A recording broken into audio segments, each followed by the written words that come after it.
వెంకటేశ్వర స్వామితో పెట్టుకోవడం మంచిది కాదు. కలియుగ దేవుడు వెంకటేశ్వర స్వామి, ప్రజల్ని కాపాడేది వెంకటేశ్వర స్వామి. చూశారు కదండి, సీఎం గారు ఏం చెప్తున్నారు అంటే మీరు పెట్టుకుంది వెంకటేశ్వర స్వామితో పుట్టగతులు ఉండవు అని చెప్పేసి మరి సీఎం గారు అయితే సీరియస్ అయ్యారు. ఎందుకు అంటే ఇక్కడ విషయం అనేది డబ్బు మ్యాటర్ కాదు, 251 కోట్లు 252 కోట్లు స్కామ్ చేశారనేది కాదు. ఇక్కడ విషయం అనేది ఒక నమ్మకం మీద వాళ్ళు దెబ్బ కొట్టారు. మరి ఎంతో పవిత్రంగా భావించేటువంటి కలియుగ ప్రత్యక్ష దైవం అటువంటి వెంకటేశ్వర స్వామి సన్నిధిలో ప్రసాదం అంటే మనం ఎంత పవిత్రంగా భావిస్తాం, ఎంతో దానికి ప్రతిష్టాత్మకంగా చూస్తాం. అటువంటి ప్రసాదంలో కల్తీ చేయాలనే ఆలోచన నాకు తెలిసి మనిషి అనే వాళ్ళు ఎవ్వరికీ రాదు.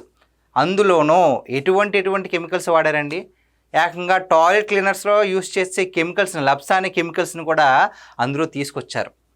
సో ఇది తెలుసుకున్న ప్రతి ఒక్క హిందువుకే కదండి, మనసున్న ప్రతి ఒక్క మానవత్వం ఉన్న ప్రతి ఒక్కరికి కూడా కడుపు రగిలిపోద్ది.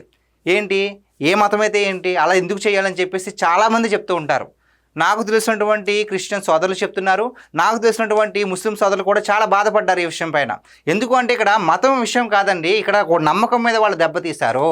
ఒక్కొక్కరు ఒక్కొక్క మతాన్ని నమ్ముకోవచ్చు, అయితే మన మానవత్వాన్ని చంపేసుకుని మరీ అంత క్రూరంగా ఒకరి పైన అలాగా ఎలా చేయాలనిపిస్తుంది నాకు అర్థం కావట్లేదు. మరి చంద్రబాబు నాయుడు గారు చెప్పే విధానం బట్టి ముస్లింలు మక్కాకి ఏ విధంగా వెళ్తారో, అదేవిధంగా క్రిస్టియన్స్ జెరూసలేంకి ఎలా వెళ్తారో అదేవిధంగా మరి అలాగే హిందువులు కూడా వెంకటేశ్వర స్వామి అంటే కలియుగ ప్రత్యక్ష దైవం అనేటువంటి వెంకటేశ్వర స్వామి సన్నిధిలోకి కూడా వెళ్తారు.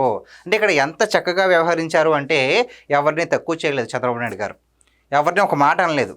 అంటే ఒక మతాన్ని ఎక్కువ ఒక మతాన్ని తక్కువ అని చెప్పలేదు. ఆయన నమ్ముకున్న దైవం గురించి ఆయన చెప్పారు. అదేవిధంగా పరమతాన్ని కూడా గౌరవిస్తూ ఈ విషయాన్ని అయితే తీసుకువెళ్ళడం నిజంగానే హర్షించే తగ్గ విషయం.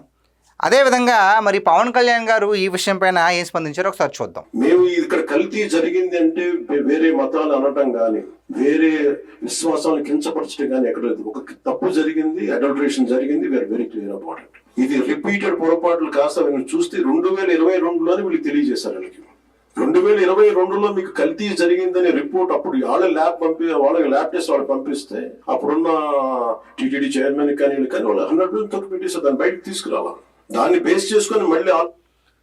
సో చూసారు కదండి, పవన్ కళ్యాణ్ గారు ఏం చెప్తున్నారు అంటే ఇది ఇలా కల్తీ జరిగింది అని చెప్పేసి 2022లోనే బయటపడింది. అయినా సరే ఈ విషయాన్ని బయటకు రాకుండా కనీసం పట్టించుకోలేదు. ఎందుకు పట్టించుకోలేదంటే చేపించారు కాబట్టి, చేపించిందే వాళ్ళు కాబట్టి.